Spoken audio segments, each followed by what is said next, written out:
My name is Ricky Mitio, originally named Moke from Okapa District of Eastern Highlands. And I've worked through my education to work with the Coffee Industry Corporation for 37 years until I retired in 2010. I'm born to an evangelist family. My dad is from Kamano in Kainantu District. He became an evangelist and then went to Okapa, where I was born. And couldn't have been without my mother's intervention. Dad was posted after the training to go to an area called Rihona, but my mom said, I won't go there for some peculiar reasons, but maybe this is the intervention of the Holy Spirit. So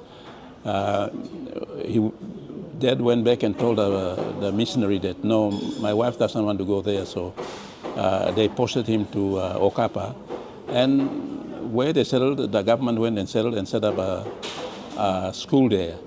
And by luck, I was born to go into this school to start my education journey, and then I came to Goroka and Wudal, and then I got a job, and that's how my life journey and education sort of play this part. Can you tell me about your early involvement in coffee? What inspired you to dedicate your life to Papua New Guinea's coffee industry? Well, I didn't have a dream, actually. My college principal, when I was at Wudal Agriculture College, recommended me to take up this job with the Papua New Guinea Coffee Marketing Board then, in 1972. His name is Mr. Bonnywell, Bruce Bonnywell, and I'd like to acknowledge him for his advice to guide me into the coffee industry. But where there is a will, there is always a way, and I believe in that proverb. Okay. Can you share your journey in the coffee sector, including your time as CEO of the Coffee Industry Corporation? Yes, I joined the coffee industry board in 1972 from Wudal after the agriculture college graduation there. And I've been with them since 1972, and then I make my way through the career to become senior coffee inspector in 1977. And in 1979, I took over the position of executive officer of the PNG Coffee Industry Board, which basically is the overall boss of the coffee industry. My journey with the coffee industry as CEO brought me many challenges and really expanded my my career. When I travel among the Papua New Guinea government circles, I was looked upon as a leader because I had a different way of speaking and doing things and advising government on the strategies to run the agriculture sector. And not only that, but of course I went into the world after PNG got independence to promote PNG as a country that produces a very peculiar coffee. And those who have tested it, they believed in it. And of course, when I realized that they really love PNG coffee, I took PNG coffee to 5 continents of the world out of the 7 continents. I also restructured the way the coffee industry was operating. Legislatively, I amended the coffee industry, coffee marketing board to coffee industry board, then to the coffee industry corporation, all under my watch. Then I did some institutional restructuring, meaning that the statutory body was converted into a corporate body in 1991. And then I did other operational changes, all of which are now embedded in the coffee industry today. When did you become the CEO of the CIC?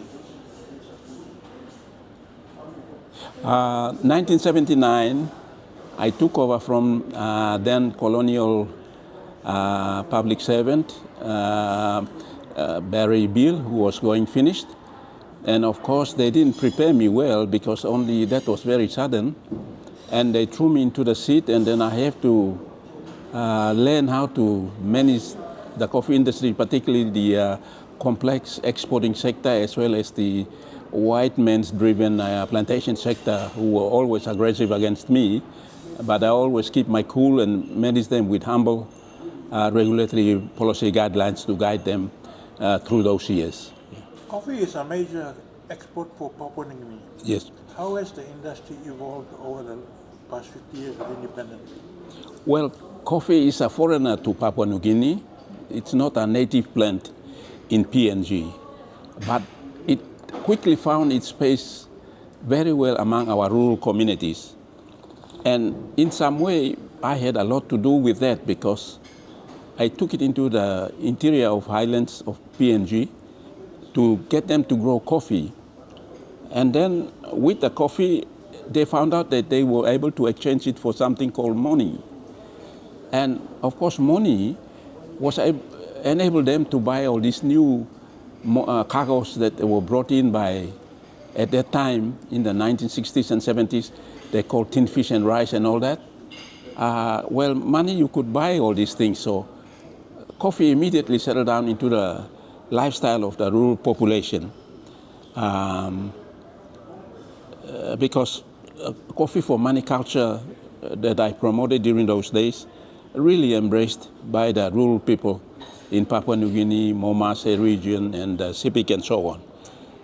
And I'm very proud that that has now taken place, yes. What are the key challenges that the coffee industry has faced, and how have these been addressed? Well, the rural farmers are spread around the diverse geographical conditions of this country. And farmers are all, in those locations. And how can you bring coffee out of those locations? The main challenges that embrace to this day is the infrastructure to bring out the coffee from those areas.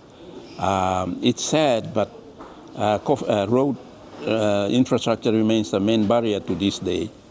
There were a bit of freight subsidy that we operated, but there were insufficient funds. So when money evaporated, those rural growers were stuck up there with no coffee to freight into main centers. Also, the lack of credit facilities to rehabilitate or rejuvenate the coffee plantation sector that were left behind by white people when they went finished also ran down because there were no money to help them to rehabilitate and continue with plantation industries, yes. Under your leadership at CIC, what were the most significant achievements for PNG's coffee industry? Well, I want to hold myself up for upholding the transparent governance system that I was able to administer based or anchored on a regulatory policy guidelines to guide the industry in their operations. Production was unregulated. Production sector, smallholder and plantations continued, but the middlemen, the supply chain operators like the coffee buyers, processing factories, coffee exporters, all were licensed under the regulatory policy guidelines. And I used that as a main yardstick to make sure everybody operated and conducted themselves within the guidelines to make sure efficiency and the supply chain's performance does not obstruct prices being transferred to the growers, yes.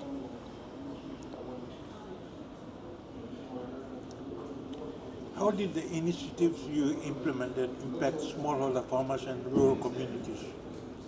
Well, the main thing is that I use the regulatory guidelines to make sure that the supply chain operators' overhead costs were not too high, and that that does not affect the prices being transferred to the rural farmers. That was the key, because most of these middlemen, we call them, used to act on behalf of the growers. And the coffee legislations that I've enforced, the main objective was to ensure that the growers' returns sorry, always I regulate the industry in the best interest of the growers, being the ultimate supply, where the supply stops with the growers, yes. Smallholder farmers produce the majority of PNG's coffee. Yes. How can we further support them to improve quality and yield? Yes, during my time, plantation sector produced only 30%, but they were of high quality plantation A and so forth that the world market was paying us premium prices. Then the smallholders were producing only 30%, or sorry, the majority of 30%. This it was we maintain a disciplined management to ensure that the growers' income were protected. But since then, the growth of the industry has switched virtually, because now the smallholder are producing 85% of the crop, and the plantation is only 10 to 15%, which is the premium quality sector. However, the smallholders have to now produce majority of PNG coffee, and you can imagine the difficulty supervising this sector is very difficult, yes. What strategies should PNG adopt to ensure that smallholder farmers benefit from global demand for high quality coffee? Yes, we must reorganize ourselves. It must start from the growers at the rural village level. Mobilize all growers into groups, farming groups. We did demonstrate this during the CDA Coffee Development Agency model that I operated in the 1980s when the coffee leaf rust arrived. We set up a corporate entity called CDA, and we rehired all the didimans from Brisbane DPI, and they came up and helped us. And they organized the farmers and rehabilitated their coffee very well under that model. So I would say we organized the growers into farming groups, register them with today's specialty coffee associations, so that we can transfer maximum price to the growers. Volume-wise, PNG smallholder is still producing the highest, and we need to help them with premium prices that favor them to increase production.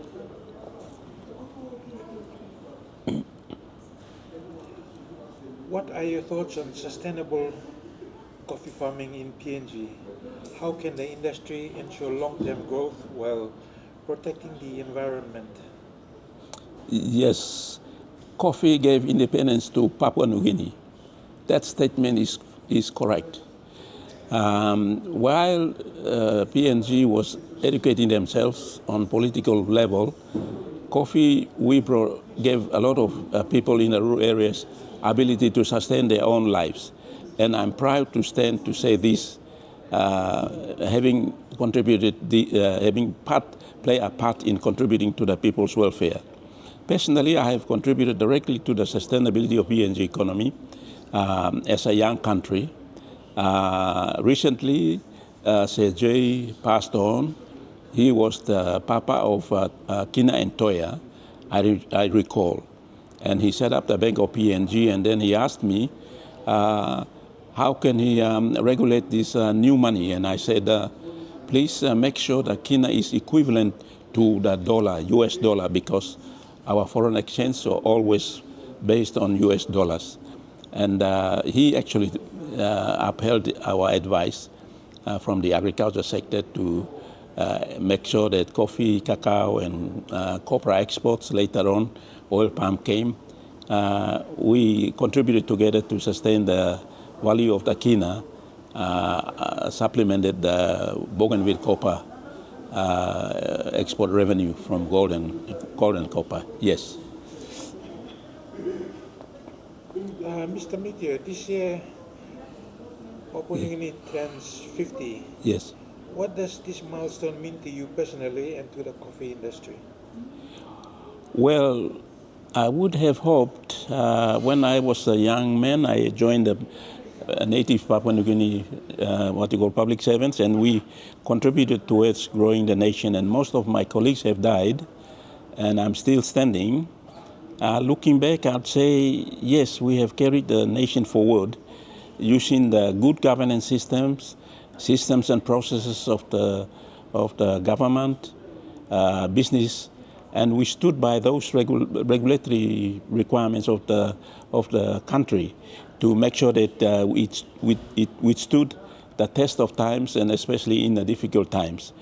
I am sad to say those anchors and those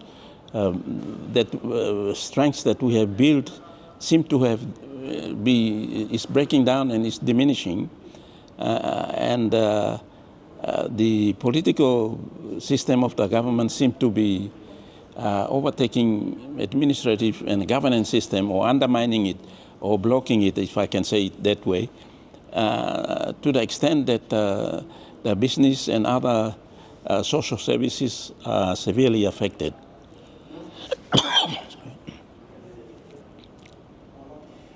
How has independence shaped opportunities for PNG's coffee farmers and the agricultural sector as a whole? Well, during my time, I promoted coffee as the coffee from the land of the unexpected as a marketing strategy or slogan, and that caught on very well. PNG, although carrying diverse cultures and heritages, in the cup, consumers taste it, want more of it, and as Norio Bianchi says, PNG can produce more. Just the geographical conditions and infrastructure that we must overcome to bring this coffee to the world market are the main things that are hindering our growth. Coffee is often seen as a cultural and economic symbol of Papua New Guinea. How do you see the industry contributing to national identity? Yes, agriculture sector is the mainstay of this country, given our cultural and tribal diversity here. Unlike other countries where there are only one language people who are growing, especially like in Brazil, Central America, Honduras, those countries that are growing, Kenya, Africa, and all that. People with diverse cultures, we don't take our industries very seriously as we should, and I've asked if the industry can be reorganized into a national agriculture plan, which was called NADP. We did structure that, but financing of the operation of National Agriculture Development Plan was stagnant or didn't have money, so it fell apart. But my advice to the government of today, or political system, would be to deduct 10 to 15% of the export revenue or foreign exchange earning from the mining and oil and copper and all that sector, and pump it into the agriculture sector where it affects most of our people's lives. Yeah. What role has coffee played in uniting PNG's diverse communities over the past 5 decades? Yeah. Yes, it has. Coffee has played a major part, and I'm glad I am still standing to say that I played a part in it, because in the highlands areas, I brought coffee to the rural areas and told them that this product will give them some change in money and cargo, which they never heard of. And later on, when it did, today you can see everybody is embracing money, and they all flocking to the urban centers looking for this thing. But if they have stayed at home, definitely, this land of 1,000 tribes would go a long way using agriculture, which is our God-given rights. We have the knowledge, we have the skills, and we have the land, and therefore we can't go wrong here. And I've always advised my young people wherever I go that look, I have brought this coffee as a cash crop that will sustain you in the villages. There's no need for you to come into town and drifting around. And most of them are seeing that, have not realized, that coffee it can build a way of life based on the land and skills and all that they have in the village, yes. Okay, what progress have you seen in PNG's agricultural and economic policies since independence? The main change is to switch PNG coffee into the specialty coffee market. That is the major challenge. Most of our Y-grade or lower grade coffees now go into soluble coffee and all that. But the people who drink quality coffee want our coffee, and they are demanding it under what they call Specialty Coffee Association in America and in Europe. So, as I've suggested earlier in our strategies, if we mobilize our growers into groups, we can register them into this Specialty Coffee Association, supervise them to produce high quality coffee beans, and then they can get maximum price, and the turnover should be sufficient to look after the people and the industry going forward, yes. What challenges do you think still need to be addressed for PNG to fully harness its agricultural potential? First of all, we need to get our growers organized into, as I say, into better organized farming groups, because in PNG we are so diverse that we find it difficult to work. Even the land is freely given to us during our tribal days to now. So I think that resources we need to go home and work on the land. That's what I've been advising most of the young people drifting around town, and work on the land because it will give you sustainable income. And something that it doesn't cost you money because it's grown on your own land. And it will boost your personal viabilities to live a bit longer, and you can, no need for you to be hanging around town and causing trouble to the community or to the government of the day, yes. Okay, looking ahead, Mr. Mitio, what is your vision for the future of PNG's coffee industry? Where do you see it in the next 50 years? As I said, the land belongs to the people, and they got the knowledge and survey to work on the land. Unlike in other countries where the land is owned by the state and is leased back to the people to grow coffee. That's even a better system, but to PNG, our cultural rules and all that forbids anybody taking over their land. So I'd say we have the main strength in our land that we own, and therefore people should go back and work on the land and work for gainful employment so that they can sustain their livelihood. In terms of the administration of the coffee industry, especially to help the growers, I would recommend that the people who regulate the industry should adapt the coffee development agency model, where we divided all the farmers into 500 member groups, and we carried out extension service among them, and we went and rehabilitated all their coffee, and they really doubled their production during that time in the 1980s. So I would recommend they adapt that model of working with the farmers at a rural level, and try and mobilize growers into groups so that they can assess the specialty coffee market that is emerging and paying a good price. That would be my advice to the coffee industry of today. How can PNG adapt to changing global coffee trends, such as the rise in demand for organic and ethically sourced coffee? Yes. Well, when you become a member of the specialty coffee that has emerged now, you have to be registered under stringent rules. How the coffee is picked, how it's fermented, and dried and moisture content and all that has to meet with the regulated requirements of the specialty markets. And therefore PNG has already proven itself and we are already exporting to this market. All we need to do is expand this into a lot of the Arabica coffee growing areas.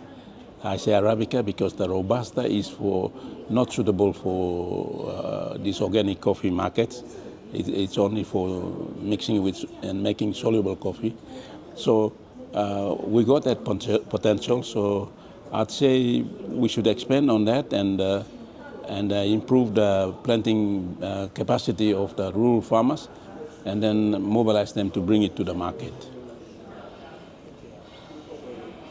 Supporting the next generation, how can we encourage the next generation to take up coffee farming and seed as a viable career? Yes, naturally coffee farming offers good returns, sustainable lifestyle, and I see nobody going wrong getting into coffee farming. And most of the inland areas, including Morobe, Sipik, even Samarai, they grow good coffee. So I say the government should invest some of its, as I've suggested earlier, some of the export revenue from the mineral sector into this agriculture sector, especially coffee industry, to make them double the production, even triple the production, to sustain the income of all our rural people in PNG. Yes. What advice would you give to young Papua New Guineans who want to contribute to the coffee industry? Well, first of all, you need to get back home and work on the land. You can't be running around on the streets like I see many of them do today. Those that I speak to don't think that I'm making a joke or something like that. But my advice is that they all should go back home if they fail to not progress in the education system. And on some forums, I've advised government that they review the education system in PNG so that those who drop out of the education system go to technical schools or some agriculture schools where they can use their hands and body to create a life for themselves rather than everyone competing for higher academic excellence. I don't think this country is made for that purpose. Very few Papua New Guineans have been made rocket scientists. I haven't heard that, but I think there is potential in agriculture sector, and the education system must be changed, reversed, so that only the elites can progress up, and those who drop out are put back into cottage industries or manufacturing industries and agriculture. Which is my favorite subject. Yes. How important are the partnerships between government, private sector, yes, and international stakeholders in driving the coffee industry forward? Yes, definitely it has value.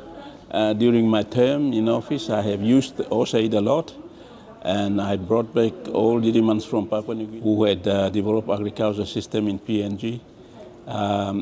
They had what they call rural development officers, and they were the officers who promoted agriculture throughout the rural areas of PNG. But when the colonial government collapsed, of course, PNG government didn't know what to do with them, so they all dried up and all came back to main centers like Goroka, Lei, Hagen, and Simbu, Jiwaka, and all that. And then there's no one in the village to, educate farmers on agriculture. So I'd say we should revive those old agriculture education system and lead them forward. I think that's the only way. Yeah. Can you share any successful examples of partnerships that have benefited PNG coffee farmers? Yes, I did mention about the Coffee Development Agency that was set up in 1985. It was a corporate entity or private entity owned by CIC. I registered it as non-profit entity, and then I brought back all didimans, we call them, from Queensland DPI, which is Department of Primary Industry in Queensland, and they came up and partnered with CIC, and they went and carried out rural coffee extension, like rehabilitation of coffee or replanting new coffee, methods of growing coffee and all that. They re-educated our rural farmers, and it really caught on very well with the people. Unfortunately, I have to restructure and merge the Coffee Development Agency together with the Coffee Research Institute due to lack of funding. All state funding stopped. So I merged all of them and created then the Coffee Industry Corporation in 1991. After that, of course, appointment of board members, and the CEO was politically appointed, and then all the disciplines and control went loose, and today people are fighting for their jobs rather than working for the industry, and it's a sad situation for me to see, but I hope some reform will come to make the industry, become more vigorous again in the future. Looking back on your career, what are you most proud of in your contributions to PNG's coffee industry?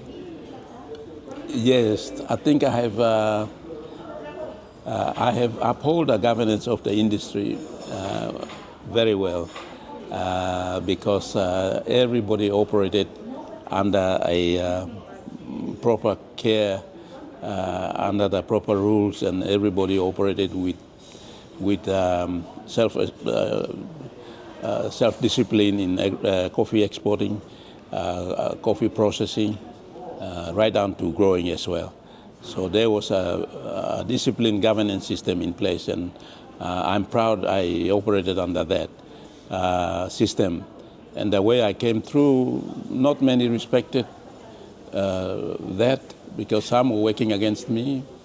All those who have worked against me have died, and I'm still standing. I can tell you that, yes. So if you have ulterior motive in public office for stealing public money and all that, your life will be short. I have not done that. Not a toy I have stolen from coffee during my tenure, and my mind and my heart is peaceful, and that's why I'm living on. That's the main story I can tell about my life journey. What legacy do you hope to leave for the coffee industry and for PNG? Well, a more disciplined management style, upholding the systems and the rules of business, and of course upholding the fair and equitable, but most importantly accountable management.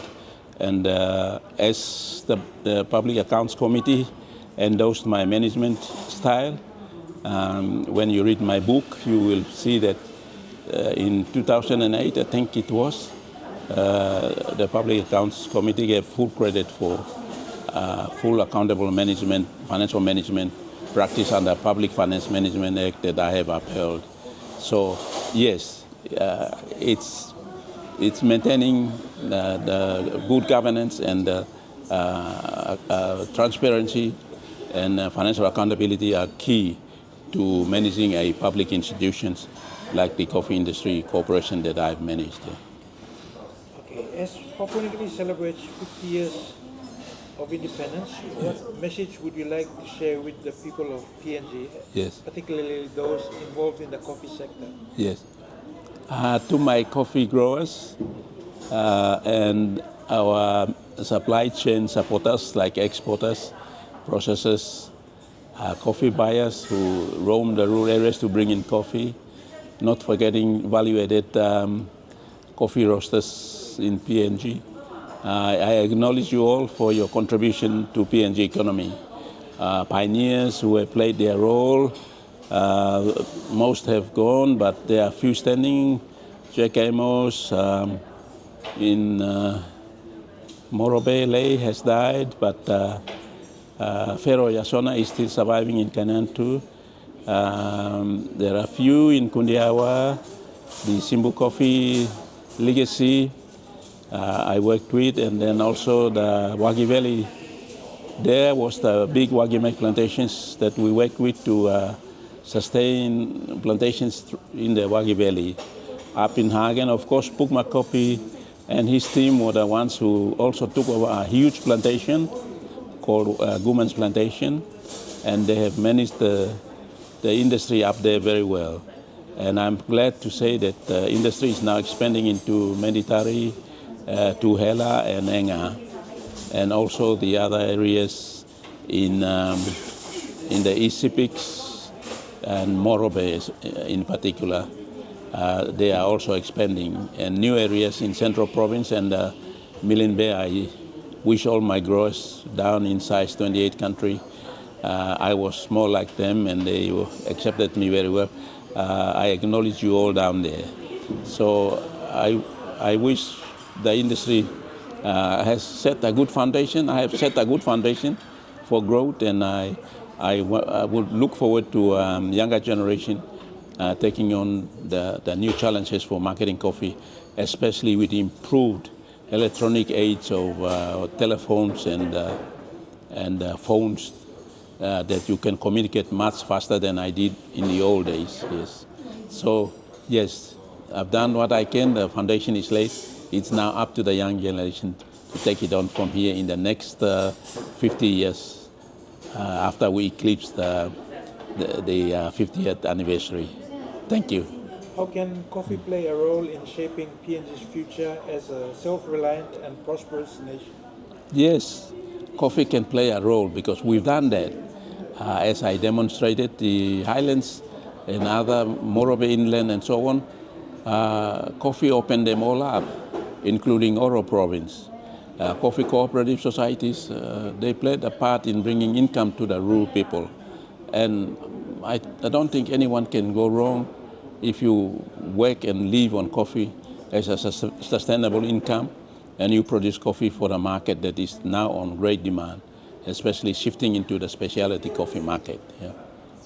And I understand that you have written your autobiography. Can you tell us about that? Yes. Yes, I'd like to point out that after some consideration, I said, why take all the knowledge of what I have told you in this interview all the way to the grave? I said, look, last chance. I decided to spend the other last 3 years writing my autobiography book, and it's now finalized. The editing was done by none other than Glenn Armstrong, a very experienced book editor in Australia, in Brisbane, and it's now published in Hong Kong and will be launched during March, April. Please, all my coffee stakeholders that work with me and young ones coming into the industry and so forth, this is the encyclopedia of the coffee industry that Ricky Mitio has put out for you. Please read and understand the journey that I have taken in managing this coffee industry of Papua New Guinea. Thank you, everyone.